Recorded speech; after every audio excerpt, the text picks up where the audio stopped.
en mi cabeza estaba pasando de que si no robamos ese Baron íbamos a perder. Y creo que yo puse mucho énfasis en que si no hacíamos eso íbamos a perder, y creo que justo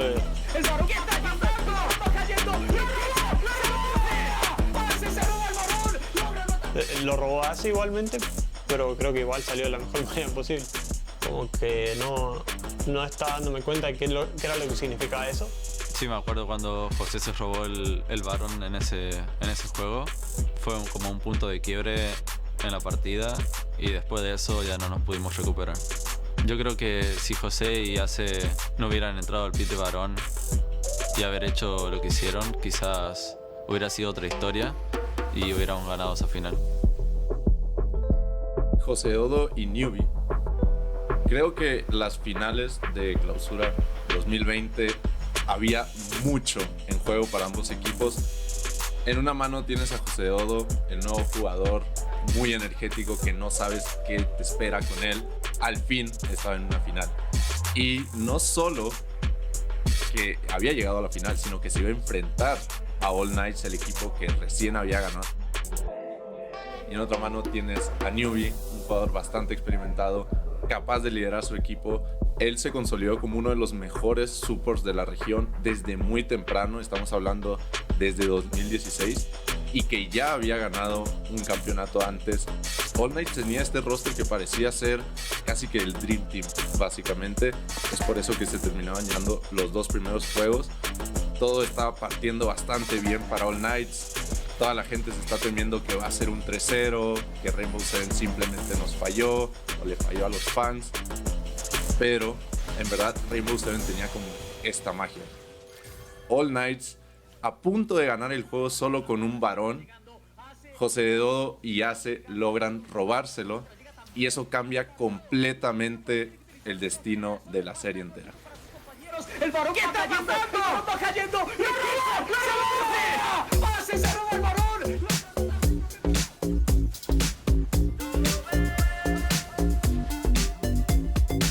Principalmente cuando terminamos la final yo no estaba muy sorprendido.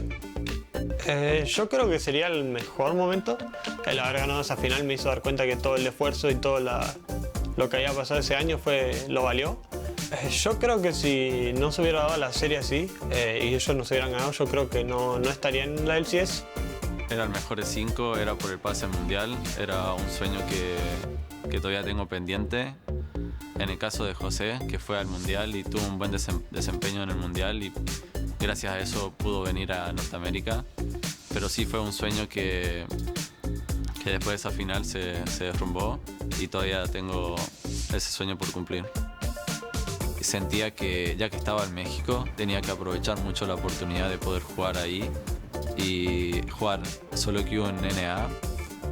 Siento que me abrió la oportunidad y de pensar en poder jugar en otra región, en este caso en la LCS, ya que tengo esta oportunidad muy grande y que es un desafío muy grande para mí, tanto como personal y como jugador. Creo que realmente FlyQuest contra Golden Guardians no sería un match que mucha gente esté hypeada, pero realmente es un match importante, y no solo por los equipos, sino porque se enfrenta un latinoamericano en contra de otro latinoamericano por primera vez en la LCS. Si bien ambos están jugando en la LCS, uno va a terminar adelante del otro y es la primera vez que va a suceder. Entonces, ¿el orgullo está en juego? Sí.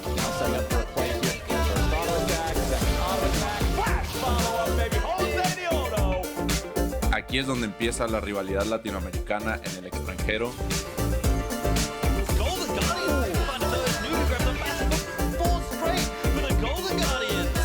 Y aquí es donde puede empezar una nueva historia para Latinoamérica. Y yo creo que, aunque Newbie no esté sacando wins, yo creo que igual está jugando bien dentro de todo. Y yo también estaría haciendo un trabajo, digamos, bien. Entonces solo queda como afianzar los equipos y ver quién lo hace mejor al final. De cara a este match contra FlyQuest, la verdad es que es algo que lo he intentado dejar en el pasado y quiero demostrarle a todos los fans de la LCS y a los jugadores de la LCS que en Latinoamérica hay buen nivel. Creo que José ya lo viene demostrando hace un tiempo porque ha estado jugando muy bien. Yo personalmente siento que no estoy en mi mejor nivel actualmente, pero siento que tengo mucho que demostrar, así que estén atentos. Buena suerte, Josecito.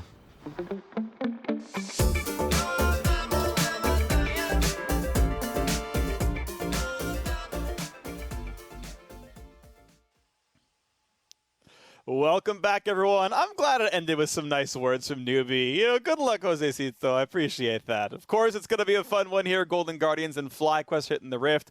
Primarily development rosters for both of these teams. A bunch of rookies, 3 of them on the Golden Guardians side. For FlyQuest, I mean, most of those players are new to the LCS as well. Newbie, yes, you know, on the Golden Guardians side, yeah, it's about like 5 years experience, but it's going to be fun. These teams have had a lot of difficult opponents in front of them. This is going to be their 8th game, and tomorrow is going to be their 9th game before we head in, you know, to the 18-game sort of split that heads into the spring playoffs. Yeah, FlyQuest, I think, though, you know, they're entering an easier part of their schedule, right? And they have been performing, I think, below people's expectations. While they are more of a development roster, as you said, a lot of people were thinking, hey, FlyQuest could be, you know, around 5th, 6th, somewhere like that. They really haven't been performing as well, really, as expectations had them doing. Golden Guardians, Immortals, those are 2 very manageable teams as far as the schedule is concerned. So people are expecting them to maybe pick up a couple wins here to round out that schedule, try to put themselves in a bit of a better spot, you know, moving forward towards a potential playoffs. Then to talk about the other side, and I want to talk a little bit about Iconic, because I think that overall coming into the league, Iconic has done fairly well. You know, but he has focused very heavily on his farming style. And while I think that that can be good, you have got to be malleable. You have got to change your play style based on the draft, based on what the game actually demands. And when you're looking at the jungle proximity difference, what this means is how much time you're spending around your laners compared to the opponent, right? Compared to what your opposing team is doing. He is the lowest in the league, meaning he spends so much less time than the opposing jungler around his laners. And when yesterday they drafted for this Pantheon top, this counter pick into Alphari's Camille, I'm like, all right, this is your time, Iconic. This is where you're going to hard camp top. You have the setup for the Pantheon. That's what the whole draft is about, and you're going to slam top. And he didn't even gank it one time, not once. You know, he went up a couple times trying to counter gank, but you've got to be flexible, right? You've got to get outside of that comfort zone, and that is what development can look like for players. And I think that sometimes you revert to whatever is comfortable when you're playing on stage and when you're nervous and you're playing against better players. But Golden Guardians needs to keep striving for that improvement week over week, and that is what I want to see from Iconic. Yeah, and you know, you saw the stats down there, right? 10th place in overall jungle proximity. And it's okay, well, maybe there's a lot of uninteractive games. No, 10th place in difference as well. The other teams are actually showing up, and he's just not showing up there. So does need to find more going on than just the farm. Obviously, Niles the top side. Plays as though he's got a jungler, and it does feel like, at least right now with Golden Guardians, and look, there's a whole year to play, that, you know, it can be way different in August than it is right now in February, but it feels like Golden Guardians are improving slower than the other teams are. Like, people have figured out, like, oh, we can just gank Niles because Iconic won't show up, and Iconic has not gotten to the step of, oh, I should be there to counter gank to make sure this happens. So I do want to see if this does show up.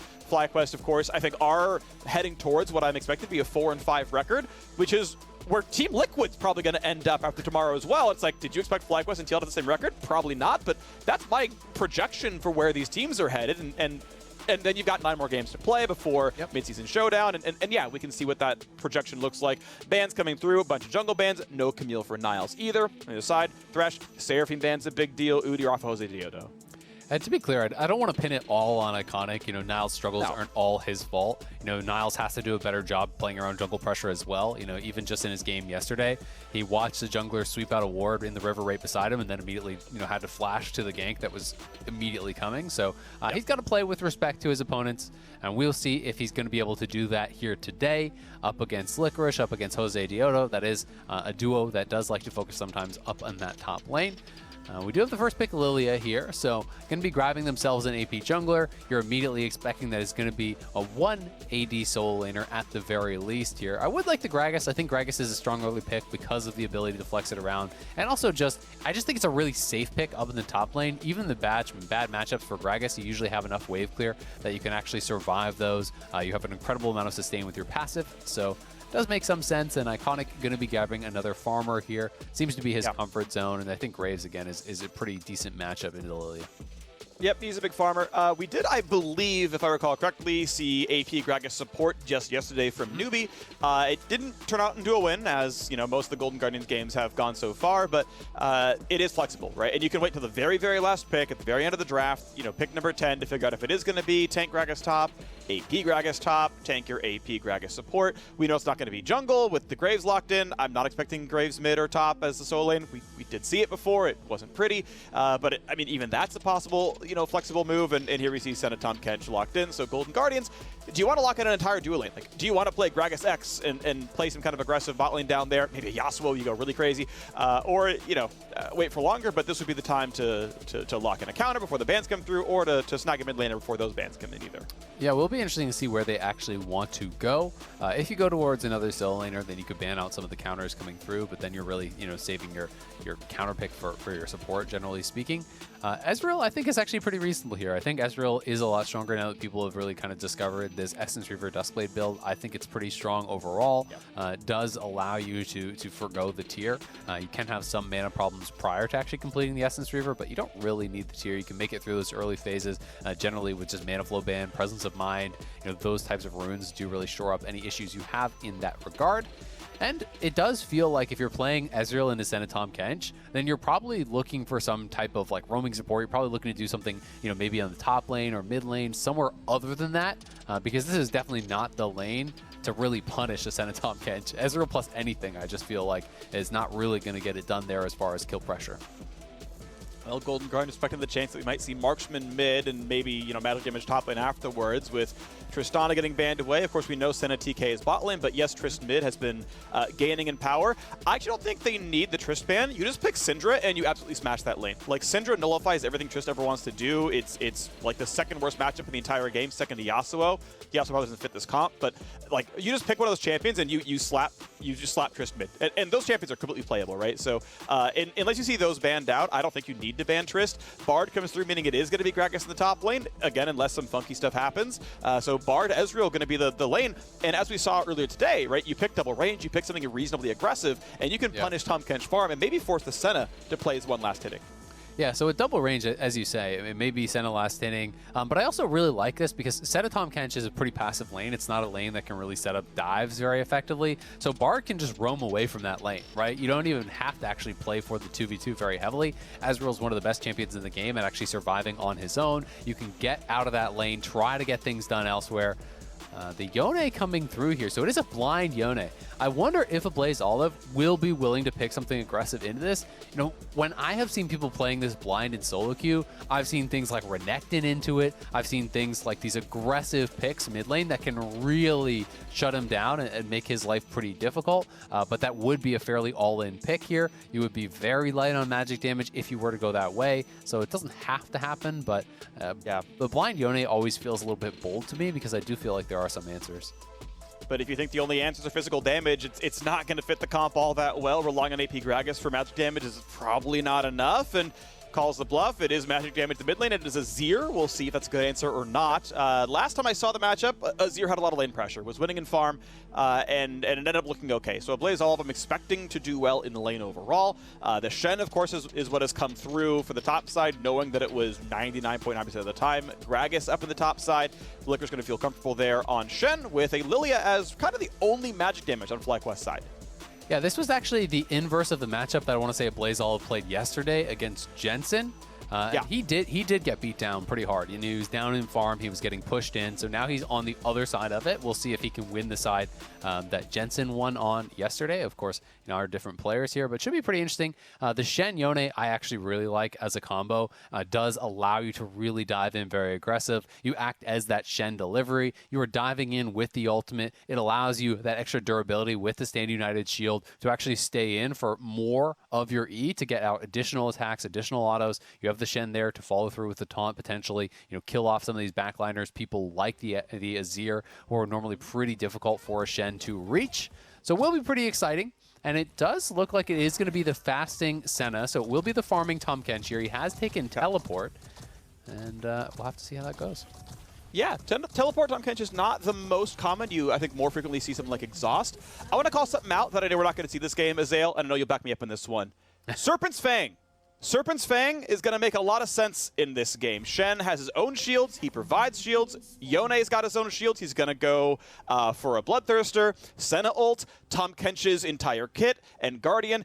And Ezreal Graves can comfortably buy that item second and apply a ton of bonus damage to the shields they're auto-attacking. They already like AD lethality items. I want to see those items picked up, and I know we're not going to see it. Yeah, it's something that just feels like it almost feels like where we were with Healing Cut a year or two ago, a couple years ago in pro play, where people were really forgoing Executioners and Morellos and things like this, where it really made sense in certain games. And Serpent's Fang is one of those items that I feel like people just don't have a good understanding of, but I tend to agree. I also think it's incredibly good against Seraphine and some of these compositions where you've seen Seraphine and Senna paired up and things like that. The bonus damage on shielding is quite high, can be very powerful, so I agree. It would be pretty cool to see, and probably also agree that we won't see it. So we'll just have to track that. I like that Ablazolve just zoning Palafox, and at some point the man will walk into lane. But he's got the soldiers back up, so here you go. Hey, buddy, you lost a couple hundred health. Shield comes in, and I mean, honestly, he's not going to miss any XP here. Able to get even one of the minions. Ablazolve just auto-attacking him, non-stop. Decent damage there with his lethal tempo. Cashman is doing a bit to help there as well. And I also want to point out that we are seeing Spell Thieves as the item of choice. Nice double stun right there. Q's going to land on top of it. But it means Newbie feels like he's going to be able to play aggressively, lanes the Q, and then just takes 300 damage back from Senna. Yeah, that was kind of rough. He also got hit by the Tongue Lash there from the Tahm Kench, so you do have to be careful about how you are actually going for these trades, but the Spell Thieves is just about you're playing into this melee champion as the farm. So every time Tahm Kench steps forward, you should be able to auto him as he is autoing the minions, and it's really going to ramp up your gold generation to get a very quick completion on that support item, to be able to get that bonus 1,000 gold early on in the game when it can hopefully make a pretty big impact for you. So I think it's a smart pick anytime you are playing against these fasting melee lanes. You really can get away with it. And the additional mana regen is also pretty effective because you don't really think you're going to get all in by a Senna TK. It'd be a pretty weird situation to do it. So having the extra mana regen for a Bard to just drop W on cooldown for those little health shrines is going to allow you to heal through a lot of these trades. Nice little play by Licorice. Pulls aggro, of course, thanks to Taunt. Niles is always going to auto him, which is going to pull minion aggro. And hey, 2 stacked waves put in some damage, and you get an extra 50 to 100 damage on your trade, which is going to feel good, even though Niles does eventually body slam and walk away. Palafox down to half health, so Ablazolve is punishing this one so far. Jose Diodo going through his jungle clear. So far, pacing faster than Iconic. Going to get 6 camps done by maybe 324 or so. And then just, grab the scuttle that no one's going to contest topside. Yep, and thus far, it's usually when you're playing a tank into Gragas, or really honestly a lot of matchups into Gragas, it's less about killing the Gragas and more about how much farm can you make him miss, because his passive is just so hard to actually whittle him down with. You just press W on cooldown on Gragas, it costs very little mana, you get the health back, you're probably not going to die, but because of the nature of your abilities, they are all AoE, so sometimes you're actually last hitting with a barrel or something, and it can kind of mess you up a fair bit. It can force you into these weird situations, but Iconic here for a potential counter gank. Yeah, calls it off though. Ablazolve says, I don't have the mana, I don't have the cooldowns. W and E are both down. I can't get it. Even though they could have tried to camp the tether of Palafox, it's just not enough. What they do to push them out. So junglers still pretty close in farm overall. You can see it right 30 to 27, not too bad. But as the camps are coming back up, Jose Diodo, who went for, I believe, the chicken first clear, already has that backup to go for, and just getting the stacks going yet again. One thing I will say is because Johnson and Diamond, are playing this fasting Senna, and, Diamond knew he was going to take some damage, so he went Doran Shield, but his mana is actually getting taxed pretty heavily, right? And we see a lot of people, when they are playing this setup, actually go for a Doran's Ring. He didn't feel like he could because it is double ranged, but you can actually attack his mana sometimes more than his health in these types of situations. If you can actually force him to last hit with the Tongue Lash or utilizing the W, could be a situation that would be advantageous to them, but thus far it feels like FlyQuest doing well in this 2v2. It should be a bit of additional farm going the way of Golden Guardians as they do collect this wave, but overall I think things going pretty well. Oh, yeah, interesting. Ooh, yeah. I mean, decent damage right there, obviously, as Palafox takes some shots into Ablazolve underneath the turret. One thing I'm going to find interesting is exactly how much gold Newbie can earn compared to Johnson, since they're both doing the exact same thing, right? Trying to farm Spell Thief's functional gold. It looks like about a 200 gold lead to Johnson right now, 1 to 200, so he's actually been doing better overall. Okay, he's poached, 1 or 2 more CS, but still has more happening for his side. First recalls come through, and the teleport being used, right? Grabs the Bomby Cinder, teleports back up, and now Niles, who is has a lane frozen in front of him, And again, Jose Diodo just swept that ward. Niles knows Jose Diodo is here. Without Iconic showing up, he is not allowed to go for the minion. That is literally illegal. The weak side police will stop you. And until Iconic shows up, he has to let this freeze, or he risks dying to Lilia. I mean, you risk dying just 1v1 to Licorice at this point. You are really in a dicey spot. So he's going to do the smarter thing. He's going to wait back. And with the TP coming in, it's still awkward. You just have to base. And this is something where it does feel like a little bit of inexperience, where you so badly don't want to leave the wave messed up. But the next wave is coming. You were never going to get it into the tower before that actually happens. And now Licorice potentially could chase him down a bit here. But is getting a little bit of damage down on Licorice post Licorice TPing back. But Niles could actually... Is he just dead?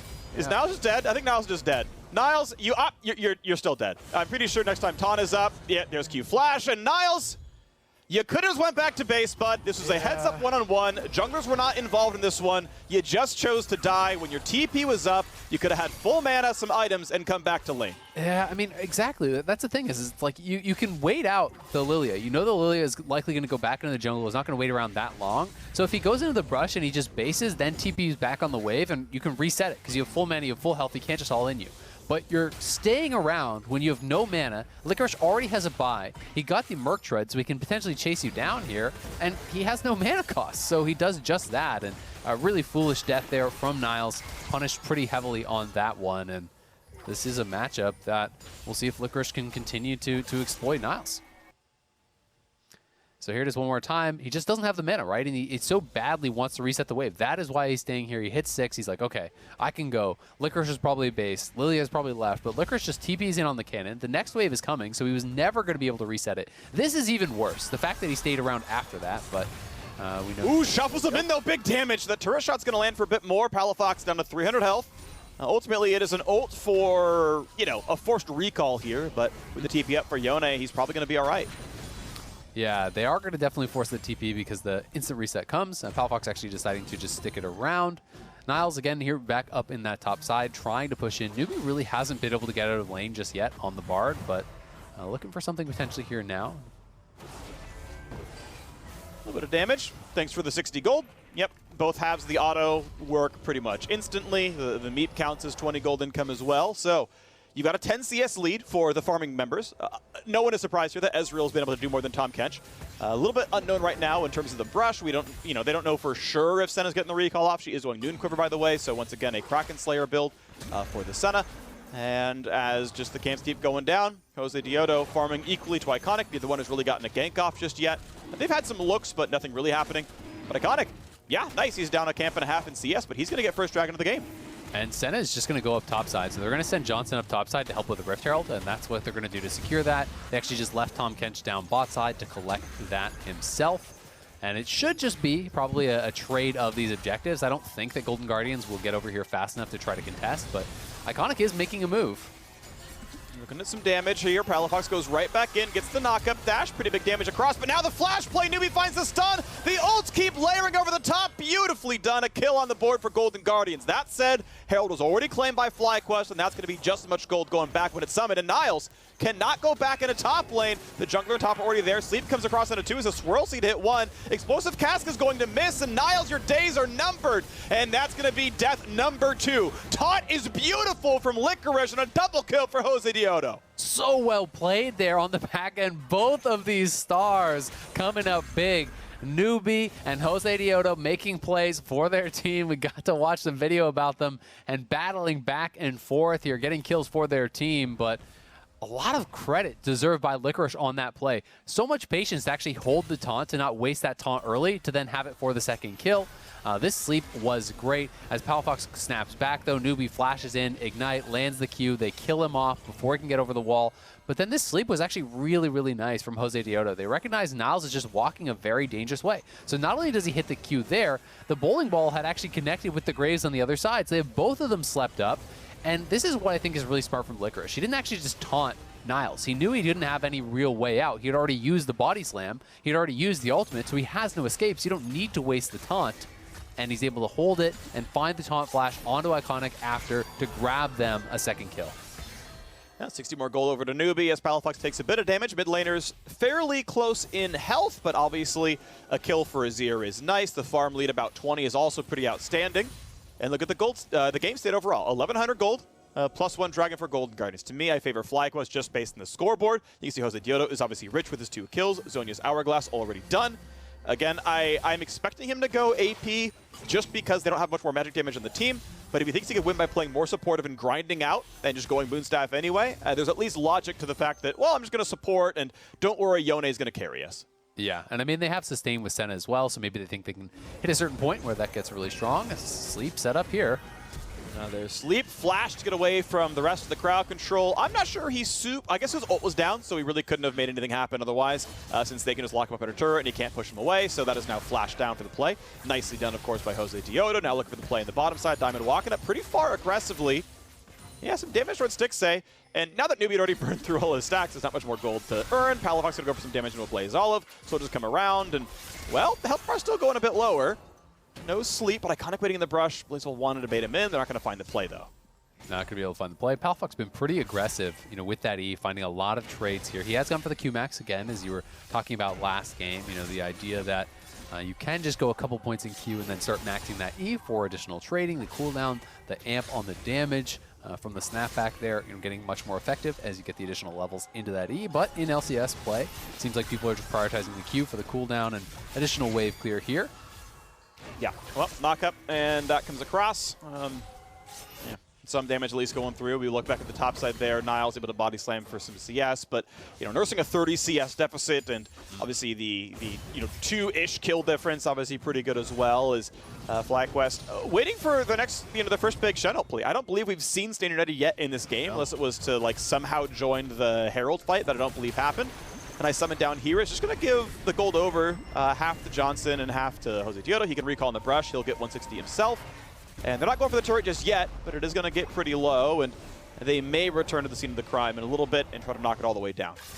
Yeah, thus far, it feels like they've been pretty happy to just play at this pace. Palafox is getting his farm. The bot lane is stacking up on that Senna, and Licorice has been winning the 1v1, but it's still nice to be able to see those proactive plays happen. It pretty much has to be between Palafox and Licorice, unless they're going for those defensive ultimates if someone's getting dove in onto, because they don't really have a lot of good ways to actually deliver the Shen backline besides something kind of atypical. Like if you want to ult your Tahm Kench in, sure, then you could stand United onto Tahm Kench like that. But generally speaking, I think it's going to be about the pairing between Palafox and Licorice. They have pretty good side laning here, where especially as the game progresses, if Azir is stuck out in the side lane and Palafox goes in onto him for an all-in and Shen is on top of that with the Stand United, that becomes incredibly dangerous for a Blaze Olive. He'll have to have someone there to back him up. Well, right now, they've not been able to find themselves any kills. Ooh. No, so close. Almost gets the red steel. Jose Diodo. I think I had to actually claim it because he was afraid of the Ezreal coming across and taken. That's what I was going to say. Yeah. I was just afraid of the steal. Yeah, no, it's even on your screen, you can see them all in their lanes. Like, oh, I had to smite that. Sorry, bro. Can't give you this. Yeah. Give you next one. There might have been a Teemo stream. I don't know, man. Just look, I just had to make it happen. But Dragon 2 comes across. So Golden Guardians, the gold lead has been growing at a slower pace, I suppose. It's now more like 1,700 apart. But Dragon number 2 has come across. Turret plates have fallen. No turret has died just yet, but they are getting whittled down slowly but surely. Mostly the bot lane's been doing so. 129 to 122 in farm, not exactly heavily Ezreal favorite anymore. Maybe he scales better than Tahm Kench does, but I mean, Senna is certainly pretty rich as well, so nothing too negative there. Golden Guardians I guess, just chilling out, kind of waiting around, and I mean, they're dragon stacking as we go towards Mountain Rift, which, hey, you can't really hate on the tankiness. They are just stacking it up, and I think we're going to see FlyQuest begin to contest at this next dragon. I think number 3, if you're playing for the gold lead and your opponents are playing for the dragon stacking, that's where you really want to make your stand. You don't want to risk giving over that soul point where then one mistake. Oh, nice play here. Forces the flash, set over the top, though, into the rest of the ultimates. A Blaze Olive, you forgot about Shen. That would have been enough all the same. Goes for the big play and gets nothing for his reward. Oh, that was almost really sick there from a Blaze Olive, but as you said, the Sen ultimate was fast there from Johnson, and then the Stand United comes through. It did get interrupted by Niles, but it just doesn't matter because the shielding does arrive, and he didn't have the damage to turn it around. Palafox landing the ultimate onto a Blaze Olive under the tower. Takes so much damage there and does end up going down. Stixxay gets to kill a ward. The Herald gets to reset off the team roaming around, but guess what? Diamond is unanswered in bot lane. Just Tahm Kench just knocks down the, I'm gonna say honestly, devours that turret down there in the bottom lane, and now Iconic's in danger. He's sleeping. Newbie puts down a little magical journey, but it's not gonna matter for anything. Iconic goes down. He is claimed. Stixxay's on the way out, and another flash force as Newbie has to retreat. Did have his ulti available, never had a good chance to use it. I'm not sure if he could have really stopped anyone, but end of the day, it is 5 kills to 1 in FlyQuest's favor, and Golden Guardians, aside from the dragons they've picked up, which may not amount to anything, have not gotten anything done. Yeah, the problem is just going to be, can they win those next fights around the dragon? Because if you can't win the next dragon fights, you're never going to really get towards the soul, and that's where it starts to become more valuable. Potential pick here on a Tahm Kench, but he is tanky. They find the stun, they find the Ezreal. The shuffle's going to put him back into the turret, same for Palafox, and they will find a single kill as the Yona goes back to his point of origin. So that is a good setup. That is Newbie finally getting the second kill on the board. All of them have been off of him. He has been the one originating every single piece of the scoreboard the Golden Guardians have. And that was great follow-up as well from Blaze Olive, finding the ultimate onto Diamond after he had flashed out, scooping him back into the turret. The last of the minions die off, so the tower goes onto him as well. Pretty big to have both the kills, not only set up by Newbie, but going over to a Blaze Olive, who will have to do a lot of the heavy lifting, it feels like. A pretty beefy front line here on the side of FlyQuest between the Shen and the Tahm Kench farming it up. You're going to need really high DPS from this Azir to be able to get through that front line.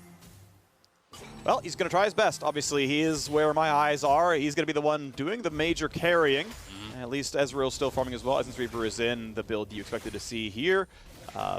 Pretty quick Mythic comes through for Diamond. Of course, you expect for the farming Tahm Kench. He's got his Frostfire online pretty quickly. It's one of the cheaper Mythics, and he's getting regular lane income, right? He's got the same kind of CS as his solos have, so he's ready to go on the front line here. Going to knock down some wards himself, and wait for the rest of the lane assignments. You're seeing a Blaze of Olive go bot lane up against Palafox.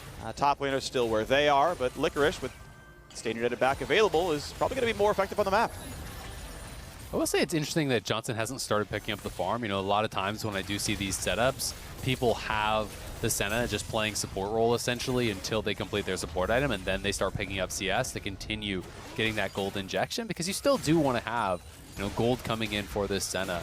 It really does slow down a lot for supports as soon as you have cashed out on that support item, because that's where you're getting most of your gold if you're not fighting constantly and getting those kills. So it feels like they're prioritizing the soul income more than the gold income here, but it will mean that it's going to be a very late Rage Blade coming through for him. Yeah, in terms of pure stat efficiency, even before the souls were buffed, it was actually correct. Oh, hold on. Jose Diodo going to get ulted, but there's not going to be an easy stun. Maybe the Shuff is going to flash in for the play. He's going to bring Shen and put Zhonya's down, so it's time to run away. And Licorice going to dive right in, shuffle backwards. The sleep still going to go across, and Yone over the top means 2 kills. Now Niles, he's too late to the party. The ult is going to mean nothing. It's going to be 3 unanswered kills for FlyQuest. Nicely done by FlyQuest. That was a great turn from Jose Diodo. Flashes in as Golden Guardians think they've caught him, but he flashes in, lands the Q, goes straight into the Zhonyas to make sure there's no opportunity for them to burst him down, buys time for Shen to arrive with the Stand United, and the dot is still going to be burning, so he can actually sleep them after this. And this is everyone stacking up for this. So he flashes in, 3-man Q, they're actually just barely missing Stixxay, excuse me, so the 2-man sleep coming through, and Licorice arriving, Palafox arriving, the ult layered with the taunt to be able to follow that up. They kill off Niles as he tries to retreat after that, and they're going to be able to grab a dragon here off screen and put an end to Golden Guardians' dragon stacking. Alrighty, dragon claim to the gold lead, nearly 6,000. This is so much FlyQuest, and yeah, Blaze Olive needed to be the damage champion. He could not be at 53 damage. He mostly just hit Licorice's shield. That is a rough look, but Jose Diodo, top of the charts for his team. Stixxay, yeah, he wasn't part of the sleep, so he got some damage out, but it wasn't enough with no support. And it is now almost out of reach, I would say, for Golden Guardians. It's feeling really rough when you're looking at team compositions, when you're realizing that, all right, well, FlyQuest actually have the side lane advantage right now. It feels like they have the 5v5 advantage because they have such a big gold lead as well. It's tough for Golden Guardians then to find ways to really get much done. It's got to be an engage from Niles. It's got to be an engage from Newbie. Those are the playmakers now on the team, and a lot of the onus is going to be on them when you've fallen this far behind, because straight up front-to-back team fighting from Ezreal and the Graves from the Azir is not going to do it when you're at this sort of a deficit.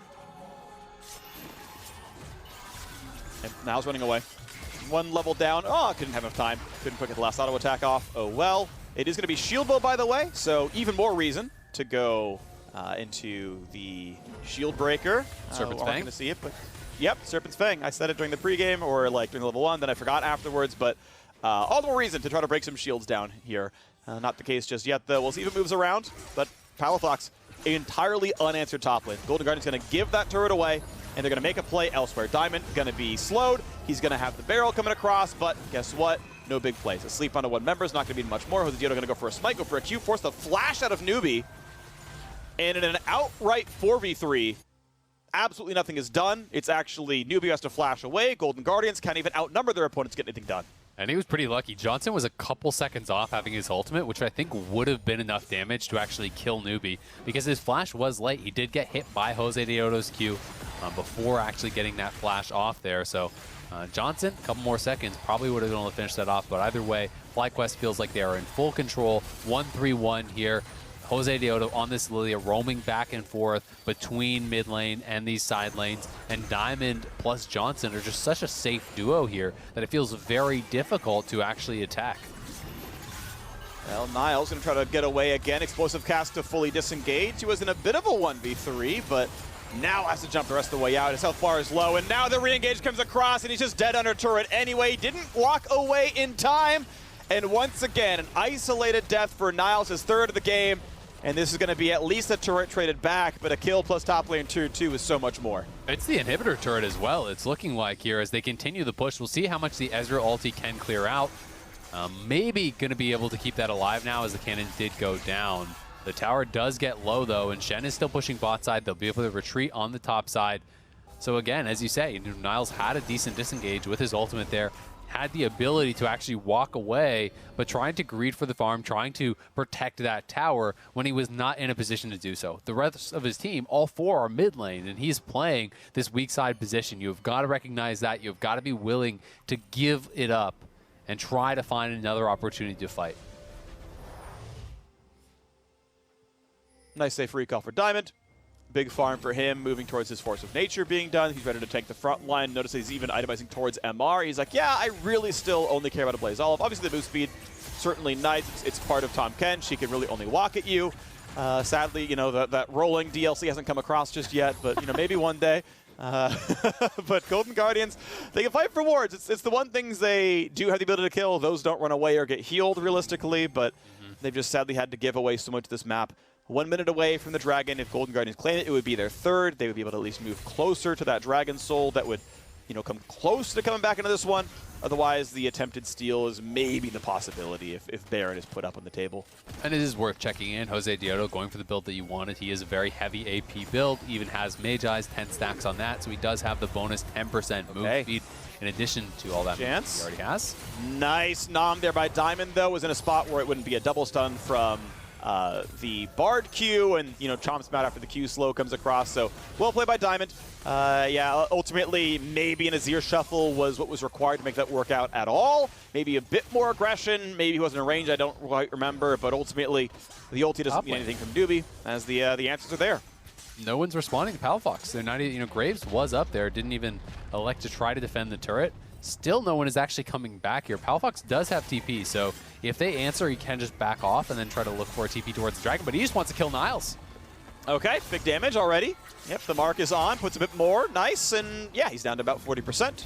Chugs some and walks away. This inhibitor is really not even defended at this point. The gold difference is just far too large. I mean, he's got 90 CS in the guy, right? It's an easy one here. Azir turret in the mid lane, bit of damage towards 6A, burning down, loses a couple hundred health. They will still clear the wave. They will keep mid in equilibrium, at least for now, but the Dragon's alive, and Golden Guardians are not even willing to look at it.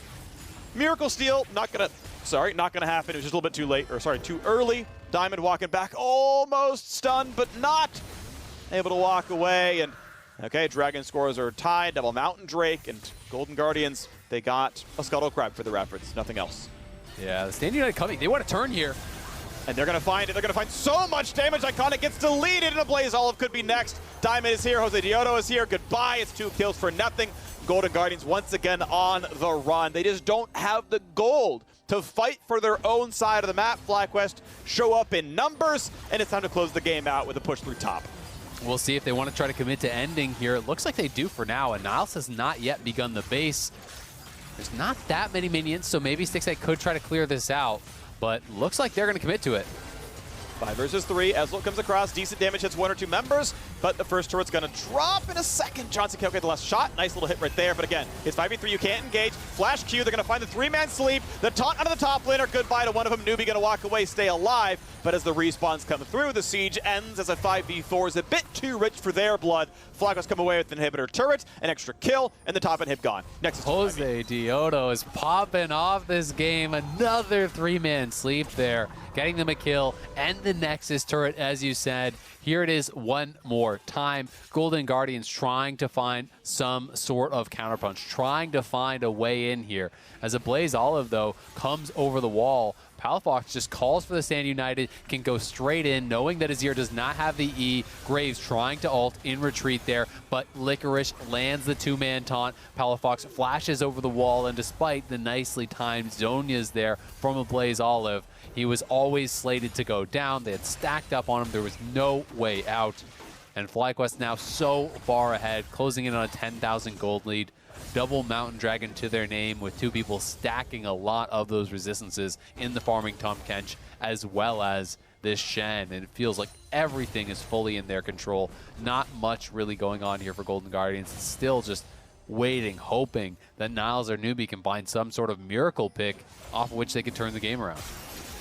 Yeah, you could give them a couple of drinks. You can give them the Baron, and they'd still be so far behind. But, you know, if they can make enough things happen in a row, comebacks are possible, even off of really absurd situations. 2 hits in the Ezreal ulti. A root lasts forever on a Niles up there, honestly. He just sat there for a while. Ulti on the 2 from Newbie. Shuffle back towards Tahm Kench. Gets over the wall. They're trying to chase him down, and they still can't find a single kill, but instantly Stixxay has been deleted. There's a second kill as well. Licorice finds one of the Niles, and Golden Guardians are once again on the retreat. They at least tried, but the tanks are just too tanky. Away he goes, and I stun for Newbie. A Blaze Olive may, in fact, live. Oh, but that's where Olseed's going to land. He is running out of health, and he is gone. Nice pickup there again. 15-2 on the scoreboard. FlyQuest will improve to 3-5. They will get the chase down here onto Iconic. He is almost certainly going to die. Sidesteps onto the fountain. Palafox finds the kill. Newbie just walks in to say that, hey, where'd my team go? I'm back. And the game is going to end. 28 minutes and change. FlyQuest absolutely demolished Golden Guardians. Big win there for FlyQuest, something they could be really happy about. Playing better, it felt like, across the board. Full control through that one. The Shen plus Yone combo coming up big in multiple team fights down the stretch, and Licorice really showing how strong of a top laner he is, getting the solo kill early, finding lots of cross-map plays with that combo, and really showing up big in the team fights. Jose Diodo as well found so many good engages, found so many opportunities where he was able to find these multi-man sleeps, hitting a Q on one member while throwing the Swirl Seed to tag another for the 2-man ulti over by the Rift Herald, then the turn when they thought they had caught him, the flash Q in to get another 2-man sleep, the 3-man sleep over by the Nexus. He really was on point this game, and FlyQuest have a win under their belts here, something to build upon. You know, as you said, one more game here in their first half of the schedule. They could maybe get to 4 wins if they can take down Immortals, and from there, playoffs is approachable. That is something that you can attain. Yeah, so that's going to be the look for them is, okay, FlyQuest, it was, you know, a fairly rough start. Obviously, they played through part of Lockman without their full roster. That looked tough, so they're one of the last teams to start practicing with all 5 members, and I am expecting 4 out of 5 in the first round robin. 4 to 5 in the first round robin, that is a respectable scoreline, one you can easily improve upon, and one where it's in your hands to then make playoffs and just keep that push towards MSI or towards Worlds, see how deep you can go. So I think there is certainly plenty of light in this tunnel for FlyQuest. They can keep on going. On the Golden Guardian side, I am honestly sad by how little improvement I am seeing out of Niles. I know he is a rookie. I know he never even played in Academy. I know it's really tough, but whether he's strong side or weak side, he just doesn't seem to know where the junglers are, and he gets caught out a lot. I want to see if that can improve over time. This is the point of a development roster, obviously, is to get that improvement. I just want to see it a little bit faster because the same mistakes are what's happening. Now, that's it for myself and Azale, but after the break, we hear from Jose Diodo and the Tigers in the Verizon postgame interview, so don't go anywhere. Introducing Fantasy LCS, live now on the Sleeper app. Create a league. You are the coach. Draft your ultimate LCS team. Plan your roster and make coaching decisions each week. Compete against friends throughout the season. Rep your team, talk trash, and see if you've got what it takes to win your league. Download Sleeper now. The fantasy season begins on February 5th.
Welcome back to the LCS. FlyQuest just pulled out the victory against Golden Guardians, and I have FlyQuest Jose Deodo here to talk about it. You know, we heard a bit about your history with Nuvi going into this game. What was it like playing against him for the first time in the LCS?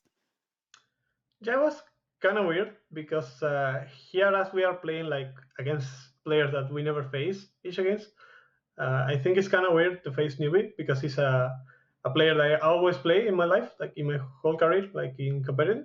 So it's kind of weird to face him, but it's also interesting that he's in a team in here. So I just feel like really good playing against him. Yeah, someone that you know on a team when you're still getting to know all of the players here in this league. I mean, as fast as it is, we have reached basically the halfway point of the regular split. How much progress would you say that you have made with the FlyQuest team in trying to get used to one another? And how would that compare to where you would hope to be at this halfway point? I think we are doing a nice job in general. Like in practice, we kind of get improving every week. As I told, like in the first interviews that I've been here, that we were catching up really fast, and I feel like that's really good for us.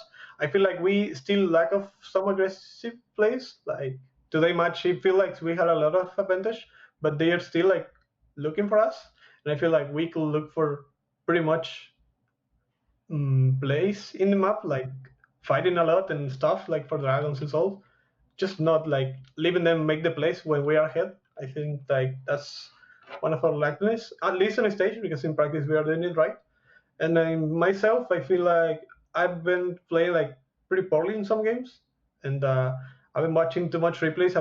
Yesterday I was really mad with me because I feel like I'm not doing a nice job in general.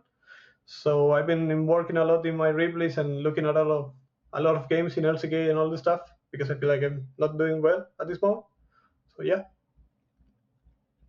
I mean, we can definitely be our worst critic too when we're looking to self-improve for the help of the team. You mentioned reviewing things from other regions as well. What does your personal path look like when it comes to preparing for each week? Because we're getting to know you here in the LCS as well. Are you reviewing VODs your own? Are you doing it more with the team or just by yourself? Well, basically, I always go like for myself. I think that comparing myself like to other pathings, like I feel like Canyon is one of the most intelligent jungles in that sense. So even Soften, I think they are really smart playing. So I tend to think like what they are doing and why they are doing it, and I tend to not copy them because I feel like that's bad.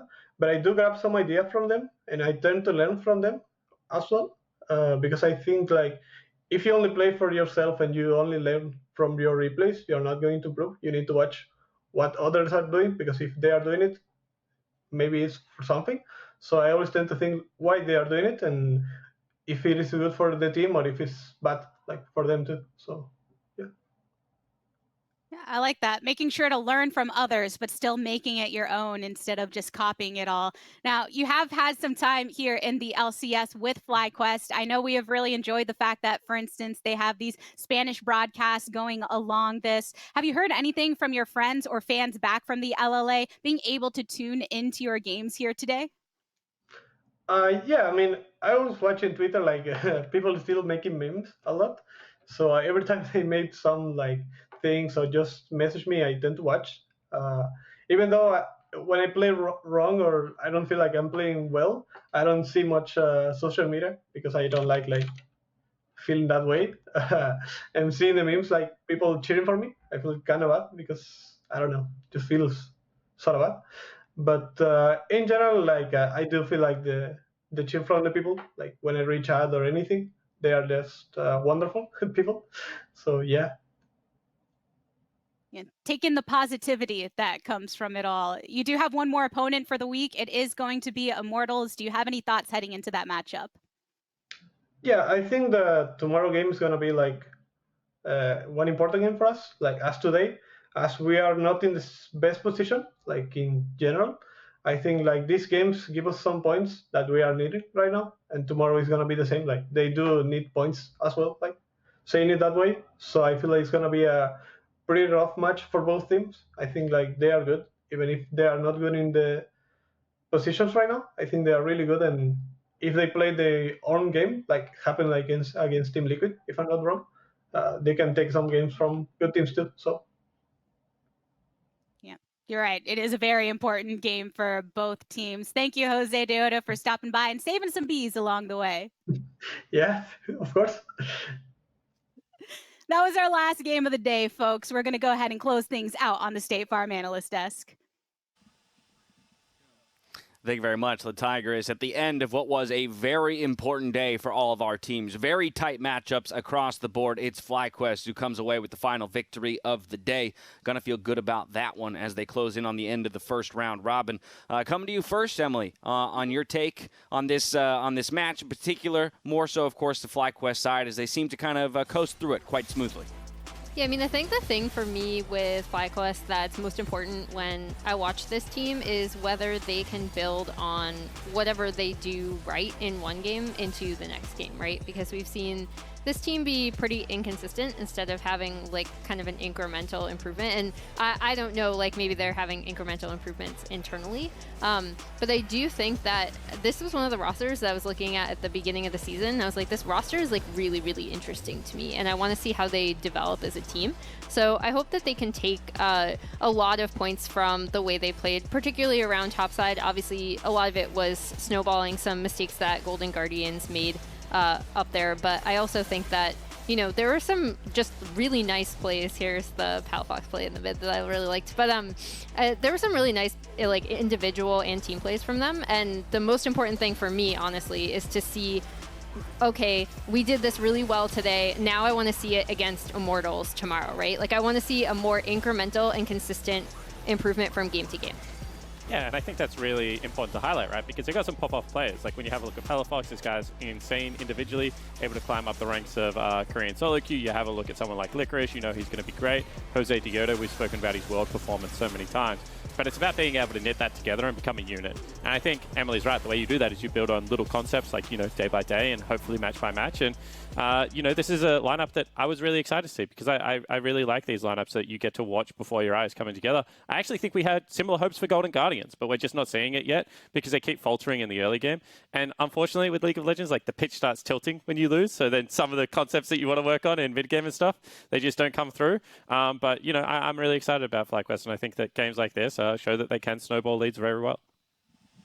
Totally agree, Spawn. And, you know, on the Golden Guardian side, I was excited, you know, based on their lock-in performance as well. But I think one thing that's good to look at here is the fact that they are trying to adjust, you know, who they focus on having carry. For most of the split up to this point, we've seen Niles be on carries like this Gangplank, the Jace. And we've seen mixed results with it. It doesn't really feel like the investment they've been making top has been paying off. So what I liked here is that they instead chose to focus a little bit more on getting Stixxay on someone who can make plays, getting a Blaze Olive on a strong team fighter for late game, and then getting Iconic on a high damage jungler like Graves.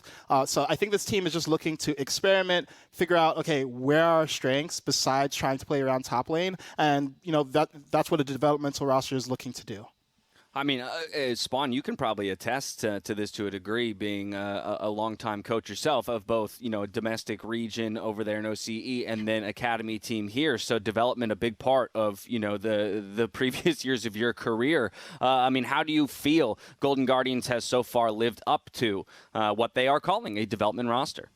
Yeah, I mean, they wouldn't be happy with the results so far. I think that's like completely fine to be able to call out as well. I mean, I know a lot of the Golden Guardians coaching staff, you know, Spook, Swiper. I've actually been on teams with these guys in the past. I also had a pretty good relationship with Enero, and I've worked with him as well on a previous team called Order in Oceania. So I know these guys are really passionate about the game, right? They want to win the damn game. But at the moment, what they would be trying to say to their coach is like, their team is, you just got to trust the process. Like, this is the hardest time to trust the process, but we're trying to learn things. We're trying to implement them, and like there is going to come a time when the penny starts to drop, and I think that that's what you got to keep working towards and taking those small incremental steps. But I'm going to be honest, like I agree with Primal, but then I disagree because like I'm like, you got Niles, but he's not performing well, so we're playing away from him. But at the end of the day, he's still Niles, and he really wants to play like the game plays and the GPs and stuff like that. So it does like, I always use like the Tyler Hero and Duncan Robinson thing is like they got to shoot the damn ball. Like to be good players, they have to shoot the ball, even if they're shooting like 30%.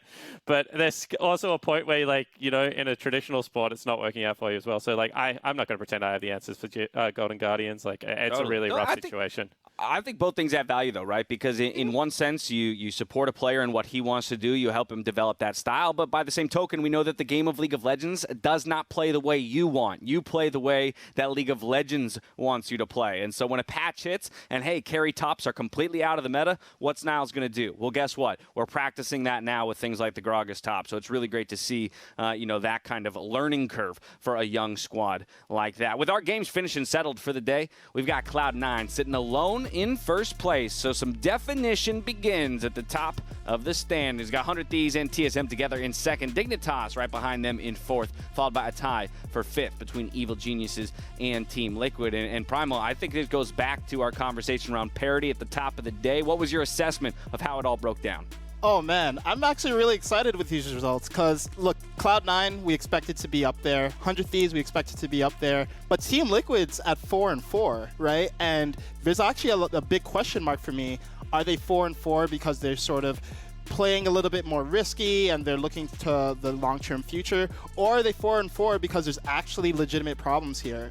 And over the course of the last 2 to 3 games, I think what we've seen is that the different players on the team have different ideas of how to play the game, in particular mid-game. So right now, I think it's really interesting and exciting that there are multiple teams who are all contenders. And I think it's fascinating that Team Liquid is definitely a contender. They'll never not be a contender with this roster, but is not necessarily the runaway favorite that we thought they would be after lock-in. Yeah, Team Liquid really stands out to me, and we were talking about this off camera in kind of prepping to see if we were going to do a desk segment on Team Liquid, but like it's their early game will be really good, or they'll have a really good early game plan, and then they'll get Alphari ahead, and they'll be unable to transfer that into map gains in the mid game. And I was talking to Spawn about this off camera, and we were like, okay, should they have gone for the Herald play? In my opinion, you shouldn't be fighting 5v5 Heralds, and he agreed. But then the other point is that if you have Alphari, who's this far ahead, how are you not going to convert those advantages into getting priority over the Herald and fighting it despite the fact that the other team is going to show up, right? So I think there's a definite push and pull between like, we're getting advantages here. We're obviously all really strong players. How do we bring this together as a unit? And we're seeing a little bit of fracturing and fraying there, I think, that is a little bit unexpected, just given how good they looked in lock-in.